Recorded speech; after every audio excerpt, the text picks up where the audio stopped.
It's coffee! So this is one species of coffee. Coffee comes from a plant, and we're talking about plants for the next few lectures. So here's the flower of the coffee. This is the fruit. So when you're drinking coffee, you're getting coffee from the bean, which is inside the fruit. So coffee is similar to a cherry, where you have the fruit surrounding it and a pit in the middle. We just happen to call coffee beans, but it's actually a pit or like the seed of the coffee plant. So now you could go home and say, whoa, I learned today that coffee is a fruit. I never thought about what coffee was. I just drink it to help me stay awake. It's actually a plant, specifically a fruit. So today we're going to start talking about plants by looking at their form and function. And plants live in a variety of different environments. They can live in very lush, tropical, wet rainforests, very hot, dry deserts. They can live in aquatic environments, and they can also live in places that are very, very cold, like up in the Arctic tundra in Canada. So plants have developed a variety of adaptations that help them survive in these different habitats. But plants have certain things that they have in common, and that's what we're going to talk about. We're going to talk about how do plants get nutrients from different parts of their bodies, and how do they function. So just a reminder, because your final in this class is comprehensive, that plants are members of the superkingdom Archaeoplastids. So this is a picture of a spiraling aloe plant. Just thought it looked cool. That's a monophyletic group, Archaeoplastids, and they are most closely related to green algae. If we look more closely at plants themselves, when we're talking about plants, we mean land plants, so plants that live on the land. When you think about things like water lilies or seagrasses, some of those plants have moved back into the water, but their ancestors lived on the land. Land plants are a monophyletic group, and there's two types of land plants within this monophyletic group. The first are the bryophytes, which include liverworts, mosses, and hornworts. So this top picture is a picture of a moss, and you can see it has a very short body plan, and then it sprouts up little spores when it needs to reproduce. But if you've ever walked through a forest or you've seen cracks in the sidewalk, you've seen moss growing, that little green, tough-looking stuff. The next group are vascular plants. And we'll talk more about the diversity of plants next week, but vascular plants are things such as ferns, trees. When you think of the fruit we eat, vegetables, those are all coming from vascular plants. So guess what time it is? So let's talk a little bit more about bryophytes. Bryophytes rely on surface moisture for hydration. So these organisms get diffusion, their nutrients through diffusion. So these organisms are typically very small, they're very low to the ground because they need to get that moisture, that water from the ground that they're living on. They have desiccation tolerance, which means they can withstand dehydration without damage. So in their environment, if it happens to get very dry, there's a drought, there's a period of no rain, these organisms can dry out, wait for it to rain again, and they will be okay. Then once it rains, they get that surface moisture from the droplets of water on the ground, and then they can continue their life cycle. Bryophytes are very different from vascular plants because they do not produce roots. They have little tiny shoots that help them grasp onto their environment so that they don't roll away. But other than that, they do not have roots, and they do not have any specialized organs for resource uptake. So we're going to spend most of today talking about vascular plants' specialized organs that help them take in resources such as water and nutrients. These organisms do not have that. They just have to use diffusion for their nutrients, which is why they tend to be small and low to the ground.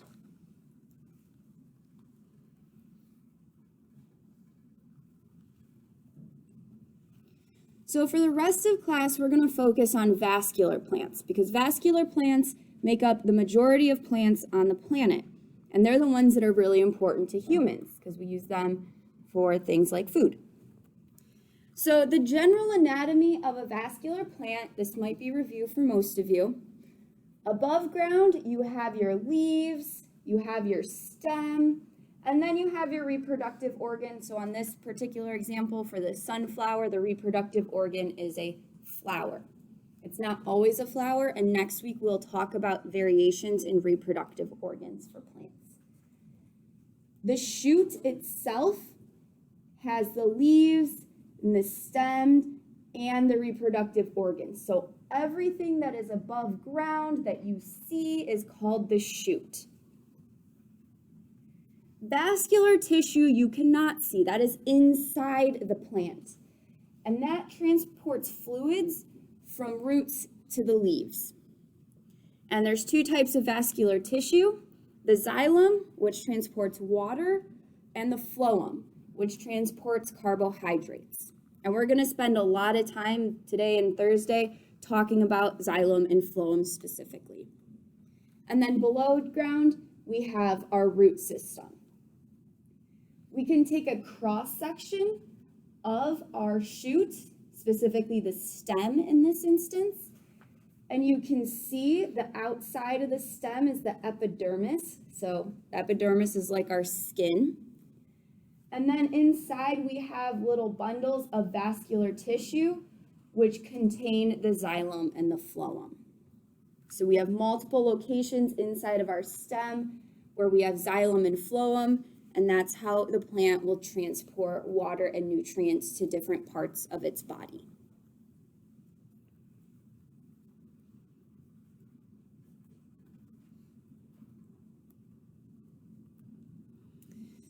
So we're going to focus right now on the leaves. The leaves are really important because they are the principal site of photosynthesis. We are not going to go over how photosynthesis happens because you learned that last semester. So if you need to review photosynthesis, I suggest you look back on your notes. There are three major tissues in leaves. The first is the epidermis, and that's sheets of cells that line the upper and lower surfaces of the leaves. So it's like the skin of the leaf. Then you have the mesophyll, which literally translates to middle leaf. The mesophyll is the cells in the middle of the leaf, and they are loosely packed, they're photosynthetic. The reason that they're loosely packed is because they want to have space in between them so that carbon dioxide can sit in between these cells. And then we have veins, and that's a system of vascular conduits that connects leaves to the rest of the plants. So just like we have veins and arteries in our body that help connect every part of our body, veins help connect leaves to the rest of the plant.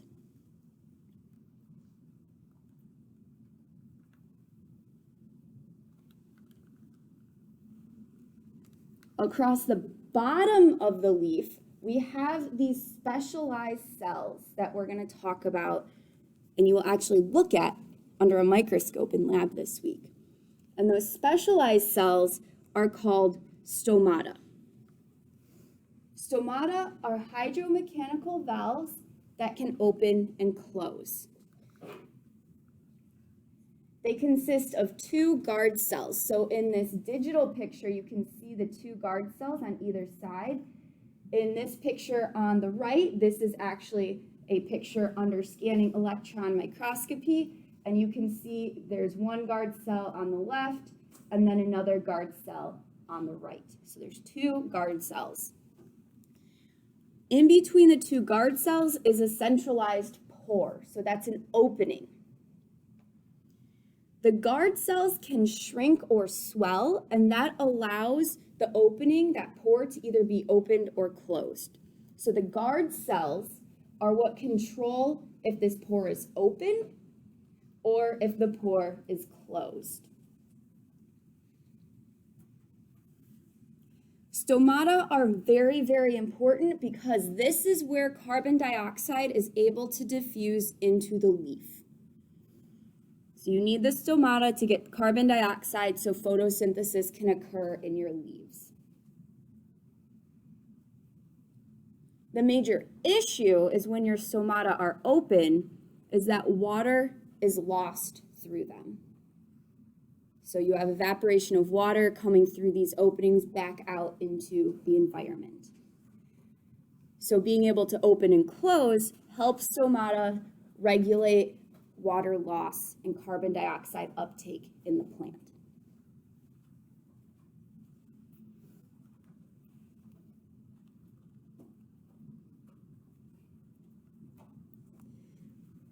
So how does that regulation work? So guard cells control their volume by alternating the concentration of solutes, specifically potassium and chlorine ions, in the cytoplasm of their cells. So as those solutes enter the guard cells, that's a facilitated or active transport. So we're using ATP for those solutes to go into the guard cells. Solutes enter the guard cells. When you have an increase in solute concentration, that then draws in water through osmosis. So then the cells get bigger because we're adding solutes and then we add water. As you add water, you increase the turgor pressure and it causes the guard cells to swell. Because guard cells are connected to each other at each tip of the cell, instead of elongating, they have to open up because that's the only direction the cells can grow in. So when they are full of water, they open up, and then the opposite can happen when they want to close. Solutes can leave the cell, then water leaves the cell, they lose some of that water, and they basically deflate and close in on each other. So when they're open, they're larger. When they're closed, the cells, those guard cells, are smaller. And this process of shrinking and swelling allows plants to control when they're taking in CO2 and when they're stopping themselves from losing water to evaporation.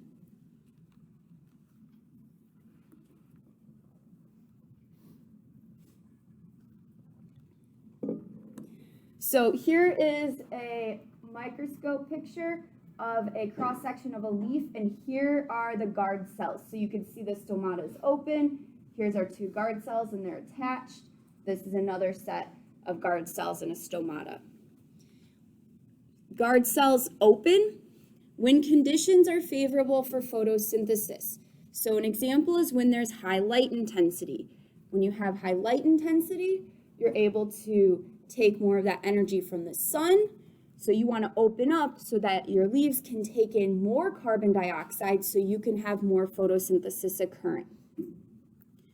Stomata close when water shortages endanger the hydration of the leaf.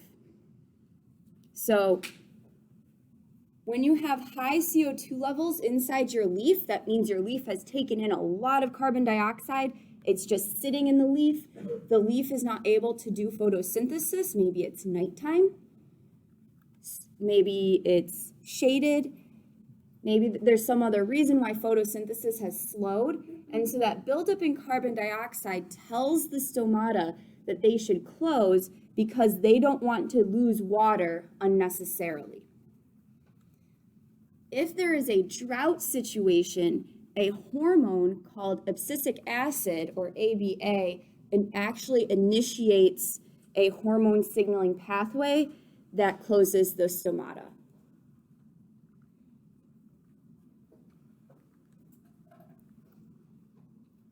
Any questions on stomata?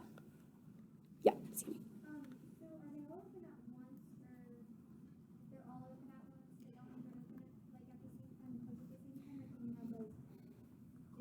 So can you have stomata that are open at different times? Yeah, it depends on the concentration in that particular leaf, right? So if a leaf is high up on the plant and getting more sunlight, that leaf might have all their stomata open, and as you go further down, when there's not as much sunlight, some of those stomata might be closed because there might be a buildup of CO2 in that region of the leaf.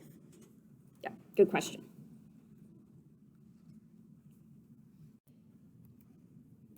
So the question that we need to think about, and you've probably never really thought about it, but like the really cool question is, how can an enormous tree like this banyan tree move water from its roots all the way up to every single branch and leaf in its body? It's getting all of its water from its roots that are below ground. How does it get water all the way up to its leaves when it's working against gravity? Whoa. It's a good thing you never thought about that, and now I'm blowing your mind. We're going to talk about it. So plants have to do long distance transport.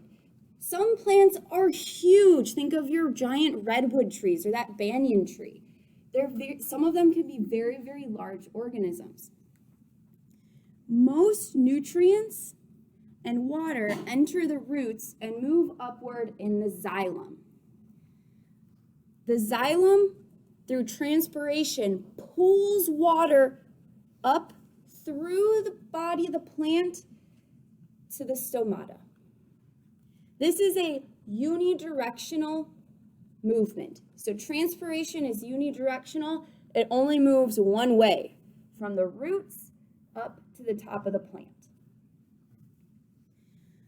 The distribution of carbohydrates moves throughout the plants through the phloem. Because where are carbohydrates made in the plant?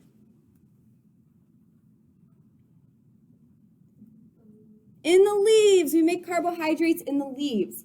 But we need to get carbohydrates to all parts of the plant. So the phloem moves carbohydrates through translocation, and this is bidirectional. Carbohydrates can go up through the phloem or they can go down through the phloem. So vascular tissues in plants, the xylem and the phloem, form a continuous pathway that extends from near the tips of the roots all the way up to the tallest tippy-toppy leaf and all the leaves that come out from the shoot. Yeah. You said the carbohydrates go up and down the phloem? Yep, the carbohydrates go up and down the phloem. And we will talk specifically about xylem, and then we will talk specifically about phloem. But first we're going to talk about xylem, because you have to understand xylem to understand phloem. So xylem. Water travels through xylem because of the structure of the cells within this tissue. So remember, in xylem, it's unidirectional. Water is traveling from the roots at the bottom of the plant up. So a way to remember that is Z in xylem is at the bottom or end of the alphabet. It's at the bottom. So xylem has to go up to the beginning of the alphabet. So you have to flow up your plant. Only way you can go. As these cells in the xylem grow, they become greatly elongated, so they stretch out. When the growth is complete, when they have elongated to their final length, they secrete a thick additional wall that contains lignin, which is a chemical compound that increases mechanical strength. So it helps make the plant strong. That's why plants can grow straight up and not fall over. In xylem, after these cells are done growing, the nucleus and the cytoplasm are lost. Only the cell walls remain. So the xylem is like a hollow tube because all the inside of the cell has disappeared.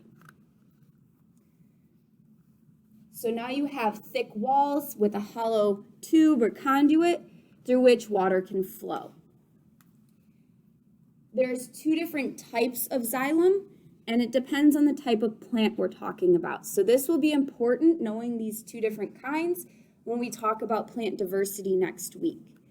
We have the tracheids, which are unicellular. So in tracheids, that xylem, each xylem tube is one long cell. In vessels, those long tubes of xylem are multicellular. So we have many multicellular tubes, and you can see in this picture, there's these broken cell walls. So the cell walls disappear between the xylem tubes. And these vessels, because they're multicellular and stacked on top of each other, allow plants to get even bigger. In the xylem, there are pits, so like little holes, and those pits allow water to enter and exit the xylem. So that as water moves up through the plant, if there's a particular cell that needs some water, that water can leave the xylem through a pit and get to the cell that needs it.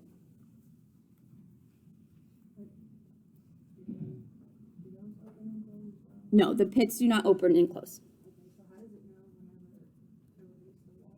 We're going to talk about it. So how does water actually move up these hollow tubes? It has to go against gravity from the roots up the plant, which is really cool if you think about it. So we need to revisit chemistry a little bit. Everybody's favorite, I know. So adhesion, cohesion, tension theory is what allows water to move from the roots up the plant against gravity. Adhesion is water sticking to the sides of the xylem. So adhesion is the property of water being able to stick to other materials. Cohesion is the ability of water to stick to itself. So water can form a little droplet. That's because the water molecules can actually stick to each other through hydrogen bonds. So each water molecule sticks to another water molecule through a hydrogen bond. And this hydrogen bond helps with cohesion. And then we have tension. And tension is the negative pressure. It's the pool of molecules on each other. So when we have water in a hollow xylem tube, it is sticking to itself through cohesion, but it's also sticking to the walls of the xylem tube through adhesion. So here's some pictures to help you think about what adhesion and cohesion looks like. If we think of chemistry, when you're measuring out water, that water typically forms a meniscus, that little U shape. That water that is up higher on the sides of the graduated cylinder is clinging to the walls of the graduated cylinder through adhesion. And it pulls itself up through cohesion. Here's a picture of a swimmer, and you can see that the surface tension of the water has not yet broken. So that water is still over her face, and that's because cohesion, those water molecules are still stuck to each other, and that negative pressure has not been broken yet. So once she keeps pushing and breaks that negative pressure, the water will break and it won't be stuck to her anymore. Insects use this theory of adhesion, cohesion, tension to be able to actually walk along the surface of the water. So they're not breaking the surface tension of the water, and they're able to walk across it. So this occurs in organisms and in nature other than just plants. I also thought the picture of the swimmer was just really cool. So transpiration is the driving force that generates this tension in plants. Transpiration is that force that pulls the water up the xylem to the rest of the plants.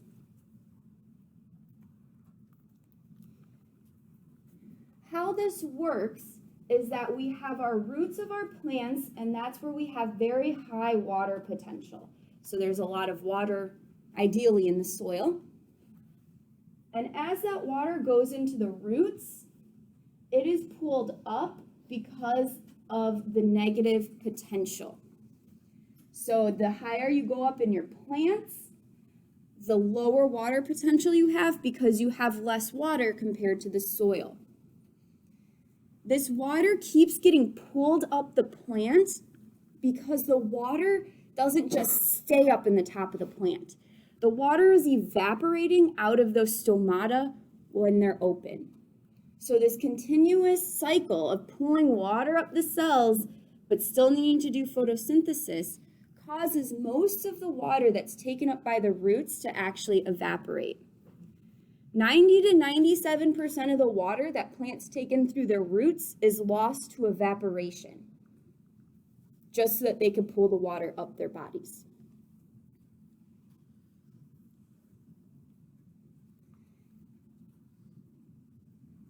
This movement of water from the roots up to the leaves and out through evaporation through the stomata is a passive process. It does not require ATP.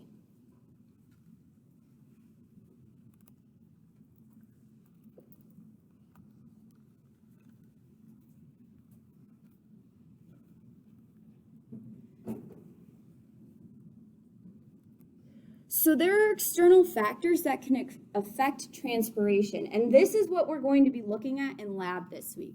We're going to look at what is actually affecting transpiration in plants. So one example is humidity.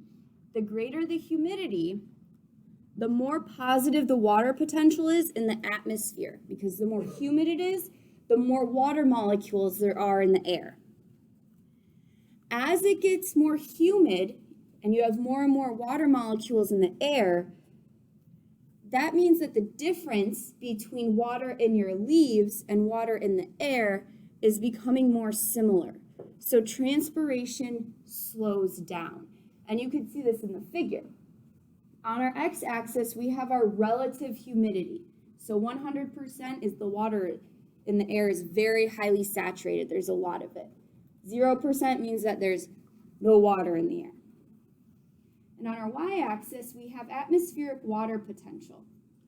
And you can see that as we go towards more and more relative humidity, we decrease our atmospheric water potential, which is the potential for the water to come out through evaporation from the stomata.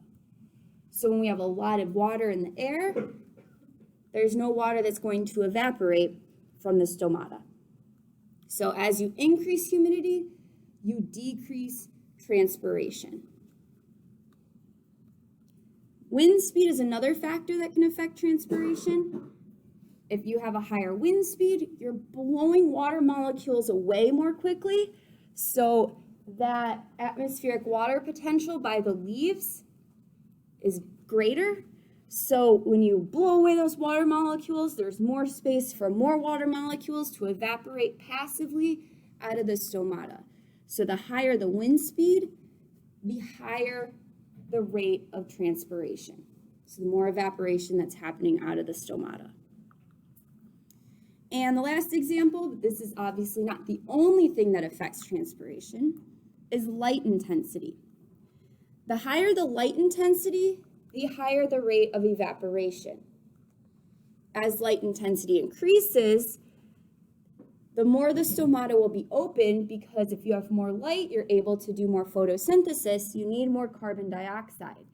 So more light intensity, more photosynthesis, more need for CO2, so the stomata stay open, which means transpiration increases, because the longer the stomata are open, the more evaporation you have of water from the stomata.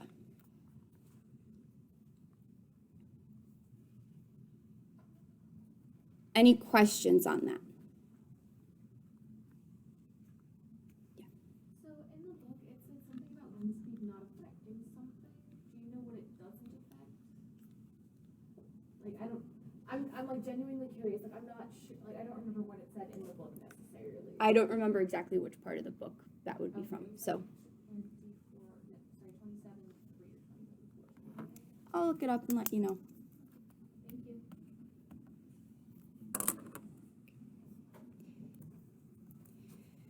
So we're going to talk about the root anatomy because we need to understand how this works before we can understand how phloem works.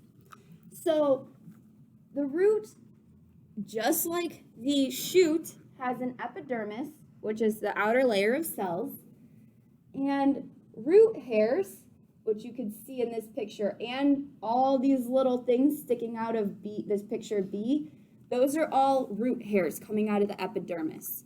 And they're epidermal cells in active areas of the roots that produce slender outgrowths. And the purpose of root hairs is it increases the surface area of the roots within the soil. So it's just like fungi. If you increase your surface area, you're more likely to be able to absorb the nutrients that you need and the water. There's xylem and phloem in the roots. So you can see in the middle of the root, you have your xylem and your phloem. And then you have an endodermis. And the endodermis is the layer of cells that controls the movement of nutrients into the xylem. So the endodermis is surrounding the xylem and phloem.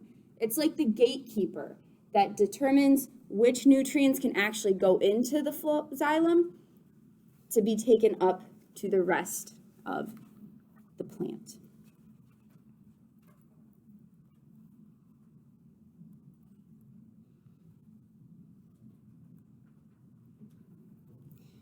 So nutrients from the soil, such as nitrogen and phosphorus, enter the roots dissolved in water, and then it's transported up the xylem to the rest of the plant.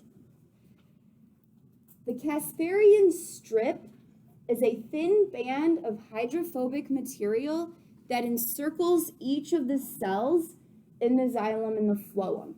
And so you can see here, it's this red in this close-up.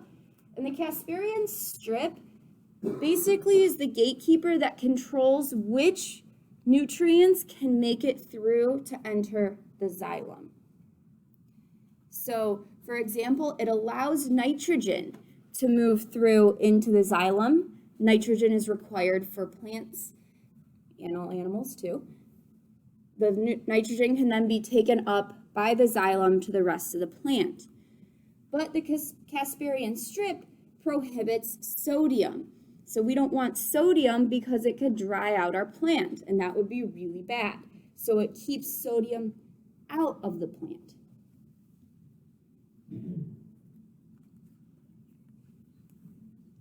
Any questions on the Casparian strip? But the nutrients from soil are dissolved inside the water. Yes. So when we're talking about nutrients from the soil, we're talking about like minerals and ions that we need. Remember, the plant's making their own carbohydrates through photosynthesis. So we're talking about those like nitrogen, phosphorus, things like that. Yep, it comes up the same time as the water as it moves up through the xylem. So how does this happen? How can we go from the roots up through the xylem? Root pressure. So root pressure is the movement of water up the xylem despite the absence of transpiration.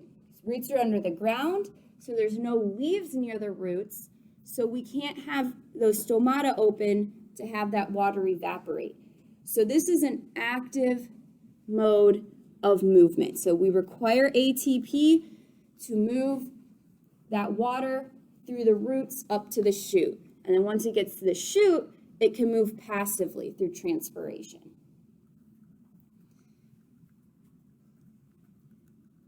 Water cannot leave the roots. It cannot go out of the roots because the Casparian strip prohibits that. It keeps the water in the roots. So sometimes if it's too wet and the water in the plant, that gets too high, so there's too much water in the plant, something kind of cool can happen. It's not great for the plant, but it looks cool, which is guttication. And that's the process in which water seeps out of the tips or the edges of the plant leaves from the xylem due to the root pressure being too high. So there's this buildup of water. It has nowhere to go because it can't leave the roots.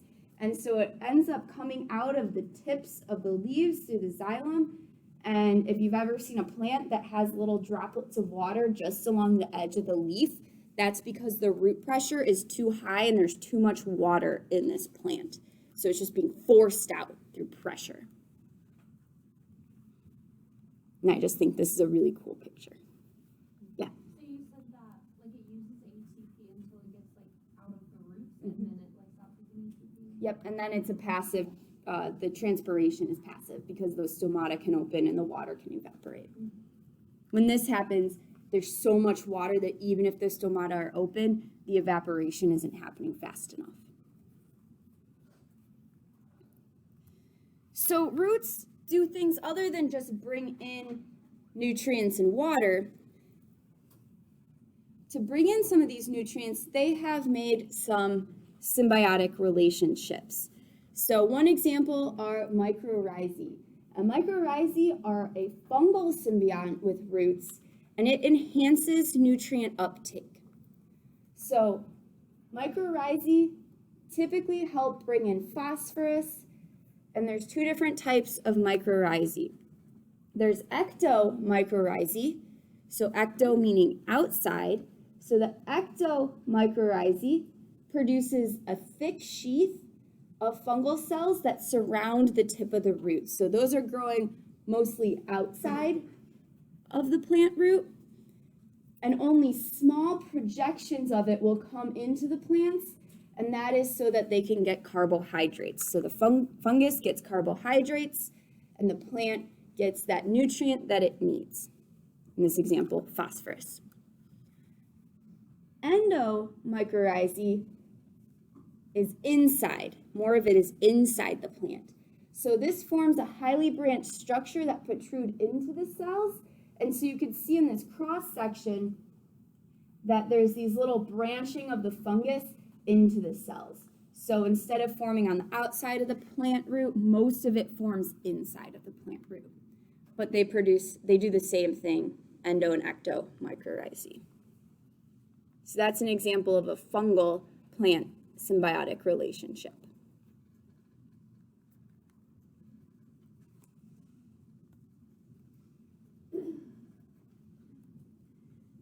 Another really cool symbiotic relationship occurs between plants and bacteria. So nitrogen is a nutrient that plants must acquire in the greatest abundance from the soil. Most of the nitrogen on Earth is in the atmosphere. It makes up 78% of the atmosphere. Animals and plants do not have the ability to take the nitrogen from the atmosphere and use it. So we require symbionts to be able to take that nitrogen and put it into a form that we can process. So plants have adapted over time and evolved symbiotic relationships with bacteria that can actually sequester and take in that nitrogen. So in this particular example, it's bacteria, but there are some archaea that can also take in that nitrogen through the process called nitrogen fixation. So it's similar to the fungi-plant symbiotic relationship.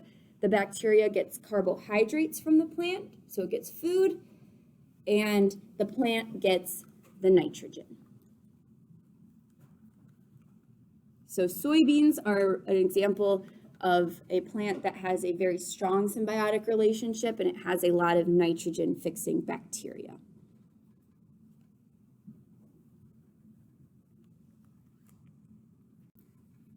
All right, so now we're going to transition and talk about phloem.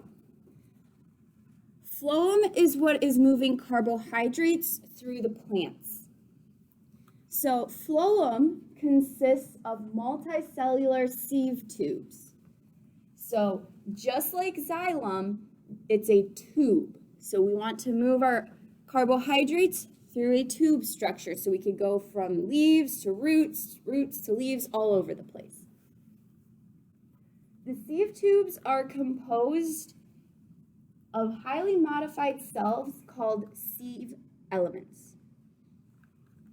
And these, you can see in this picture, are tubular in shape, and they're connected end to end. And they're connected, each of these multicellular tubes, each cell is connected to the next cell by a sieve plate. And you can see in this scanning electron microscopy picture, you can see that sieve plate in there. It looks kind of like something with holes. Yeah, kind of like a web. So basically what's happened is some of that cell wall has broken down to allow holes so that we can transport our carbohydrates.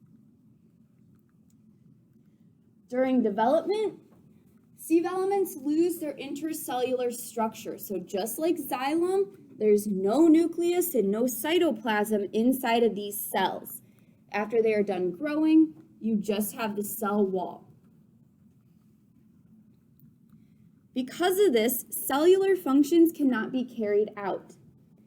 So in order to carry out cellular functions, the phloem has an adjacent companion cell. So you can see here we have our elongated sieve tube, and next to it is the companion cell that still has its nucleus, so that companion cell can still do cellular functions.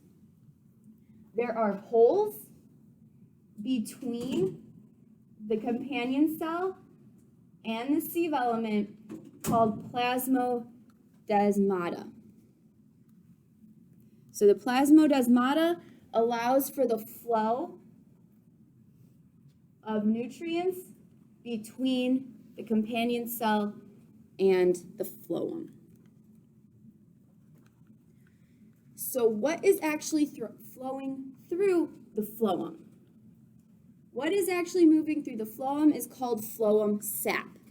And it is a sugar-rich solution that flows through both the lumen of the sieve tubes and the sieve plate pores. So this phloem sap can flow through the cell itself and through those plates. So the holes in the plates, it can flow through. Yes, phloem is two-way, and in the next slide we'll actually talk about how that happens. How is it two-way instead of one-way?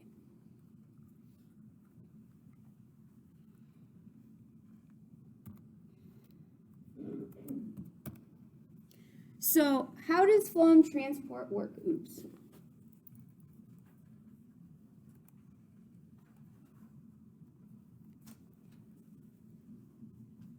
So phloem transport, or the movement of carbohydrates throughout the plant, is called translocation.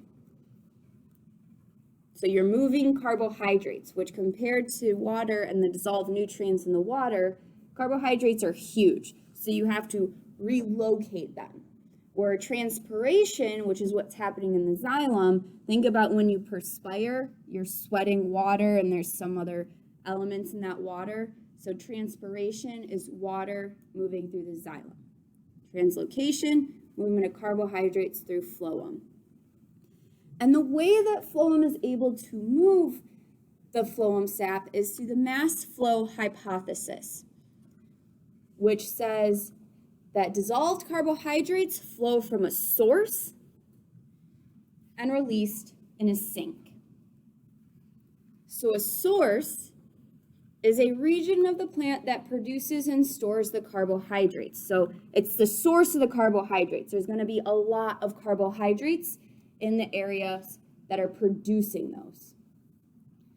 The sink is the region that needs the carbohydrates to fuel its growth and to fuel respiration. So we're moving from a source, an area of high concentration of carbohydrates, to a sink, an area of low concentration. So in this picture, we have up high our source cell, which is a leaf cell, where we're going through photosynthesis, we're producing carbohydrates. Down on the bottom, in the roots, we have a sink. So that's a cell that cannot go through photosynthesis because it's underground, and so it does not have access to carbohydrates in and of itself. So the plant needs to move the carbohydrates from the source to the sink. And to do that, we go back to turgor pressure. So turgor pressure in the phloem is high, because we have carbohydrates in the phloem, water's continually being pulled through the pit of the xylem into the phloem. Because remember, we're trying to balance out our ratios of water to carbohydrates. So water's continually being pulled into the phloem. The more carbohydrates there are, the more the water is being pulled in. So are pits the same thing? Like, are pits part of the phloem or? Pits are part of the xylem. So pits allow water to leave the xylem. If there were no pits, the water in the xylem would just always go straight up to the very top, and then it would push out the tips of the leaves in that guttation process. So pits, because remember, the different parts of the plant need water. It's not just the very tips of the leaves. So the pits allow the plant to get water to every part of its body. So the water leaves the pits of the xylem, the water enters the phloem. Then the pressure difference between the source and the sink is what drives the movement of the phloem. So we have up by our source a lot of carbohydrates. Down at our sink, not very many. And so that pressure difference pushes the carbohydrates down the phloem. And this can happen in the opposite direction as well. But in this example, we're pushing our carbohydrates down because there's too many up top. There's not as many lower, so their carbohydrates get pushed down. And then what happens is those carbohydrates will enter the companion cell. There will be more carbohydrates in the companion cell than in the sink cell. So those carbohydrates will then flow into the sink cell. As those carbohydrates flow into the sink cell, water then is leaving the sink cell, and that water can then enter back into the xylem and continue back up the plant. Any questions on this?